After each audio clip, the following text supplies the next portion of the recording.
Hey, what's up? This is Chosen, and we have got a guaranteed summoning event officially announced. We knew we were going to be hearing today what this weekend's summoning event was going to be. We're actually getting two different ones. We're getting a 10X, which is a more standard 4 legendary and 4 epic champions. Then we're also going to be getting a void guaranteed legendary event. So we're going to break this down for you, give you everything you need to know as we head into this weekend's summoning events and everything going on in Raid Shadow Legends. Let's get into it.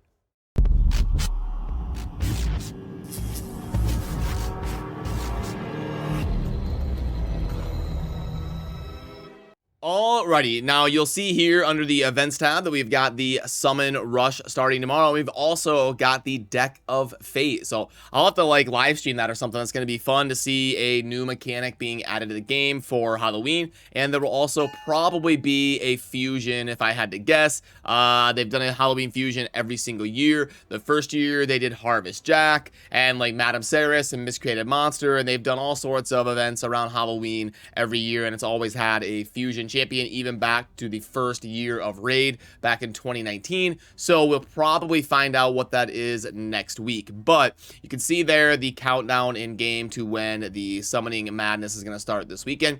And first, let's go over the 10X and the champions that are going to be in it.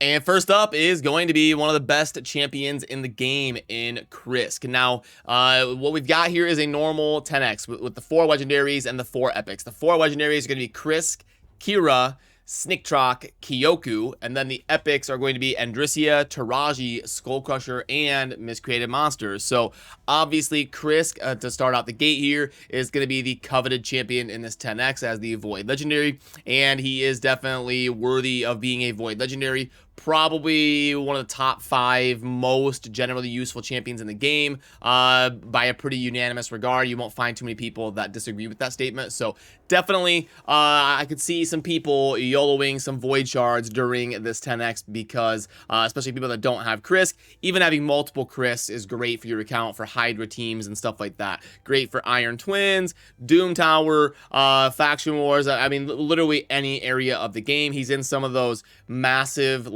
world record level clan boss teams. I mean, just an absolutely bonkers champion. So I can understand if you want to pull during the 10X to get an increased chance of getting him. The 10X is more impactful on Void champions than it is for non-Void champions because I think there's 44 or 45 Void legendaries, and then there's obviously way more non-Void legendaries. So the 10X is going to be a higher chance to hit on a Void than a non-Void.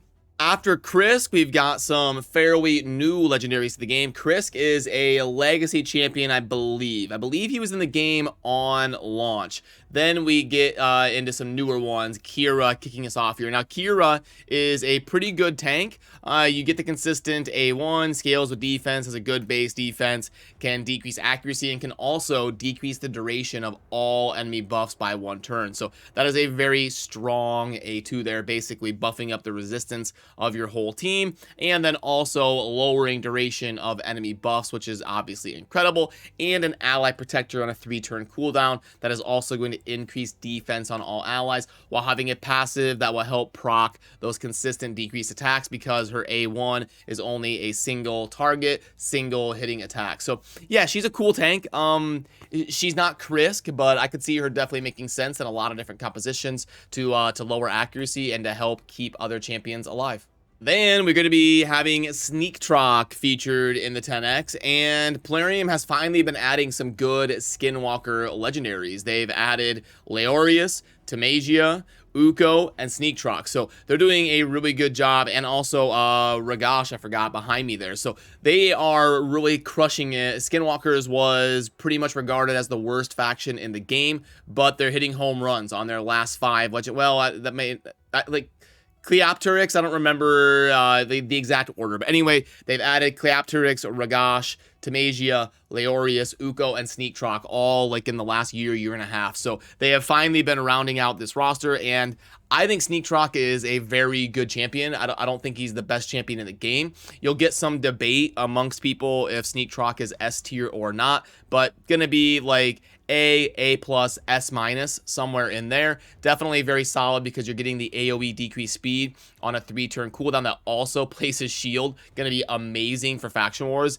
and Skinwalkers is probably one of the top 3 hardest factions to clear. You're also getting an ally protect and a reflect damage, which can be handy in lots of areas of the game. Reflect damage is kind of aging well. You're seeing that come into play more and more. It's not the best buff in the game or anything, but it's at least getting some usage in the game. You also get a passive here whenever an ally is under reflect damage to place a leech on the attacker, so kind of getting like a lifesteal set for your whole team and stuff. So yeah, he's definitely got some fun use, and he scales with HP, which is always cool. I think that's the rarest stat in the game that people scale with. It's like attack, then defense, then HP, I think. But yeah, Sneaktrock, I think it's really cool that he's in the 10x. You might even get me to pull some shards here, because there's some champions I don't have in Kira and Sneaktrock. I just pulled during the 2x or the bonus legendary event because they were hyping me up on stream to do so, but we'll have to see. It is unfortunate that it doesn't coincide with a 2x. It's going to be normal rates, but there are some intriguing champions to add to your account for sure.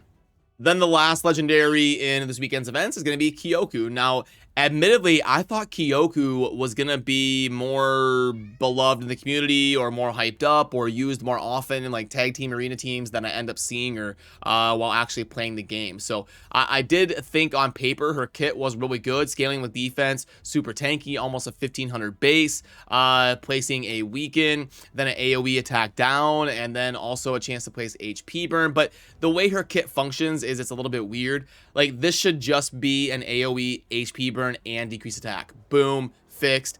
I would love that. That's how it should be. It's like a after attacking. If it did not place a decrease attack, then it'll place an HP burn. So it's like you want to build her with low accuracy. Like maybe if they said the HP burn is guaranteed, like if she doesn't place a decrease attack, the HP burn is guaranteed. That would be cool, because then you or cannot be resisted, something like that. There's ways they could make Kyoku function properly or fit better in the game, because she does have potential for sure, but it's just a little bit weird how her kit functions right now. But something that's really cool is she's an ally protector that places block damage for 3 turns, not just 2, while getting an extra turn. Then we have a passive that every time she's hit with a critical, gonna heal all allies by 15%, and place an increased defense on all allies for 2 turns. Obviously, in sort of like a tanky, go second or third tag team arena team can be kind of a cool ability, and I thought she would see more play than she ended up seeing, but I think it's because, like I said, her kit can be a little bit weird in how it functions. And then we'll go quickly through the epics. I won't do a synopsis on every single one like I did with the legendaries, but the epics are going to be Andrisia, Taraji, Skullcrusher, and Miscreated Monster. Now, pretty solid epics. I think maybe even Skullcrusher is going to be the worst one now. Now, Skullcrusher back in the day was one of the like undisputed S tier champions in the early days of Raid, like back in 2019, 2020, because he's the only epic that can do the ally counterattack. It's kind of fallen out of the game in terms of the value Skullcrusher brings.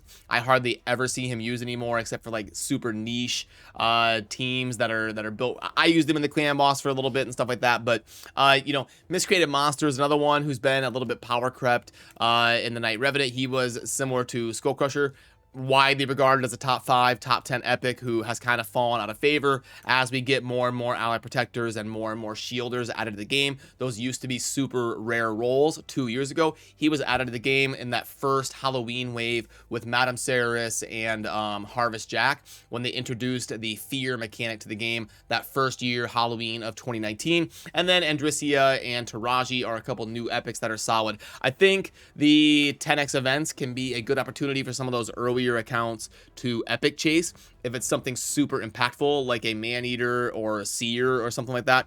But usually if you're towards the earlier stages of your account, you're probably going to want to wait for 2x events, because you need to round out all of those epic champions that you're going to need to fill out your roster and trying to finish faction wars and stuff like that. But wait, there's more. That is not the end of the discussion here. Usually that wraps it up and we move on to other stuff, but We are also getting a guaranteed shard event for a Void Legendary who is brand new to the game in Fortis. Now, I did a dedicated video on my channel talking about where Fortis ranks, and I asked you, the viewers here on the channel, over on the community tab, your input, and it was not good. People's general opinion of Fortis is that he's one of the worst Void Legendaries in the game, unfortunately. Which you can see if we pull up our most recent Void Legendary rankings tier list. Fortis graded out pretty bad down there on the bottom right in the C tier. So, yeah, not going to be highly sought after and probably not a champion. I'm going to recommend that you YOLO 80 Void Shards outside of a 2X to get. But the nice thing is it is during a 10X for Krisk. They are coinciding.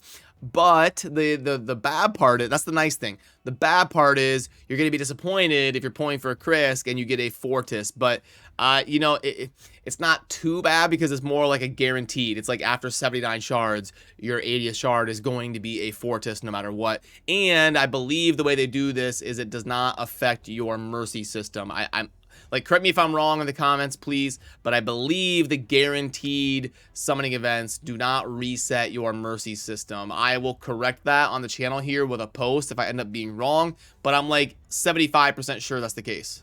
And just your quick refresher course on Fortis's kit, if you are curious, he is built around True Fear and enabling True Fear to have a little bit more value. You can see there the damage of the skill increases every time Fear is placed. And then he's also got a passive that is going to increase the chance that the Fear is going to proc. So you could see Fortis working really good with a champion like Masha Led, who gets a lot of value out of Fearing, probably one of the best Fear champions in the game, because Masha Led places it for 2 turns and it's typically a 1-turn debuff. The 2-turn True Fear is pretty insane, especially if you paired it with Fortis or something. So I could see maybe in like a progression CC heavy Doom Tower comp where you want Masha Led to pair with Fortis and try to get the waves to constantly blast through their cooldowns and waste their abilities. But the thing is, Doom Tower keys are free, so you can just run it over and over until you get good RNG with the True Fear. And I don't really see Fortis being super reliable because if you're in a situation where Fortis is having an impact, you would probably just get more impact. Like if you're able to take your turn without being CC'd or go before your opponent, you're probably going to have a better opportunity than Fortis. So unfortunately, I think he needs a little bit of love to bump him up. I know not every champion can be S+. It's just not going to work like that. Otherwise, there wouldn't be an S+. Every champion would just be A and B.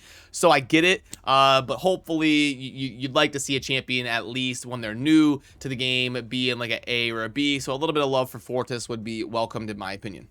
So yeah, all in all, gonna be pretty hyped that we've got a 10X for Krisk, and we've also got some pretty solid non-Void Legendaries, especially some new ones hitting the board like Sneak Trock and Kira that can have pretty cool roles in the game. You know the drill. I don't need to tell you again about how the best optimizing your shard pulls over the course of time is probably gonna make the most sense, trying to pull during 2Xs or guaranteed events that are for amazing champions like Lady Kimmy. The guaranteed event for Fortis, I don't think is going to be in the same realm as a Lady Kimmy like they did a while ago. Like 6 months ago, they did a guaranteed event for Lady Kimmy. They also did a guaranteed event for Nekmathar. Those are 2 events that I was a lot more warm to pulling shards for. But do keep in mind that Krisk is in this 10X, and getting a champion that is top 5 overall in the game as part of a 10X is really rare. That probably only happens 3 times a year, something like that, where you have like a Duchess in a 10X or a Krisk in a 10X or something like that. So do keep that in mind when you're deciding if you want to pull shards this weekend or not. But don't put your account in a horrible state, because we could get an amazing fusion champion announced next week for Halloween. So manage your account accordingly.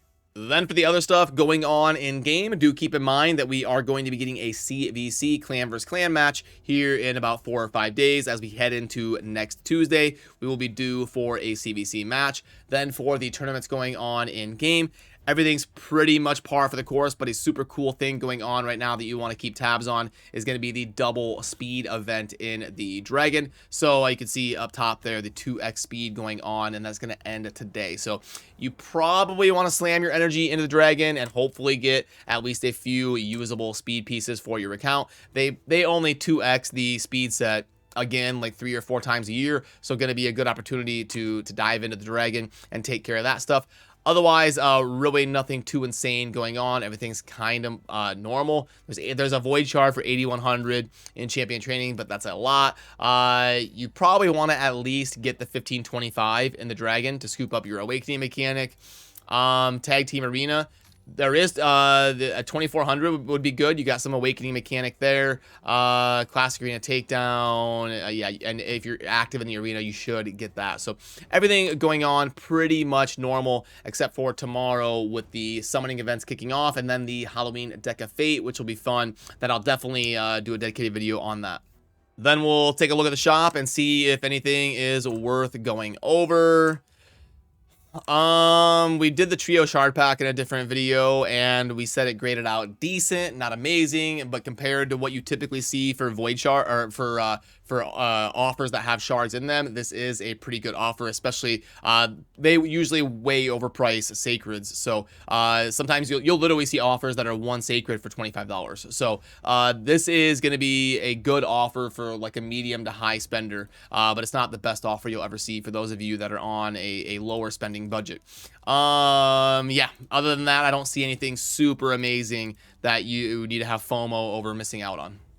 So, okay, that was a lot to talk about, to cover as we head into the weekend here. And then also, lastly, do keep in mind that you've got about 1 week left on the Doom Tower. The Doom Tower usually coincides with the real life month timing as we come up to the end of October. Means we're probably coming up to the end of a Doom Tower. So start working on those secret rooms and the different progress missions and stuff like that that coincide with your Doom Tower. And yeah, I will be releasing a video later this afternoon about the Infinite Magic Raid tier list. So that's a new gacha game with some potential to be a competitor for Raid. It's not going to be like a Raid killer or anything, I don't think. But it's one of the more solid side games that I've seen come out in the gacha industry for a while. So I'm going to be uploading a tier list that I've been working on with some friends behind the scenes, like Veiled Shot, Trigger Happy John, and other people that play the game. So I'll keep you in the loop later on this afternoon. Whenever I upload a video on something else or a different game or something, I try to do a double upload kind of day. That way you're still getting the Raid content that you subscribed for, and then bonus content on top of that in case you're into some other games or other stuff as well. But I need to head on over to stream to hang out for a little bit. I will put a link down below in the pinned comment if you want to pop in and say hi. I'll be live for the next couple hours or so after releasing this video. And yeah, if not, I will see you soon in the next video. Remember to subscribe on your way out if you enjoy daily Raid Shadow Legends content, and I will see you soon in the next video. Peace.